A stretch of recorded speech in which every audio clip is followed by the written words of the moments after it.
ఏం రో మస్తు రోజుల తర్వాత ఫోన్ చేసినావు పెళ్లి గిట్ట ఫిక్స్ అయిందా ఏం హాస్పిటల్ పోయినావు హార్ట్ అటాక్ సస్తావు ఏం రా ఏదో చెస్ట్లో లైట్గా పెయిన్ లాగా వచ్చింది. హార్ట్ అటాక్ ఉండొచ్చురా సస్తావు నువ్వు అందుకే డౌట్ వచ్చిపోయింది. టెస్ట్లు అన్నీ చేసిండు, బాగానే ఉందన్న డాక్టర్, కానీ స్ట్రెస్ ఎక్కువ తీసుకోవద్దనట్రా. నీకు అలవాటేగా స్ట్రెస్ తీసుకోవడం, మరి ఇంట్లో పంచాయతీ బయట పంచాయతీ ఆడ ఈడ.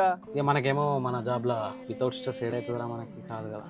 డాక్టర్ ఏమన్నాడంటే ఇక జరా ఎక్కువ స్ట్రెస్ తీసుకోవద్దు, కొంచెం ఫ్రెండ్స్తో మంచిగా మాట్లాడు, జర హ్యాపీగా ఉండు అన్న. మరి రమ్మంటే ఎప్పుడు రావు కదరా నువ్వు, తిరుగుదాం చేద్దాం రా అంటే. అందుకే తిరుగుదాం చేద్దామంటే పనులు ఉంటాయి కదా. పనులు ఉంటాయి, పైసలు లేవు, ఎప్పుడు ఎడుపుకపోని మళ్ళా. నీకంటే ఎవరు దొరుకుతా నాకు మళ్ళీ మాట్లాడడానికి మజాక్ ఏవో ఎమోషనల్ డైలాగ్ కొడుతున్నావు అంటే పైసలు అడిగేటట్టు కనిపిస్తున్నారు.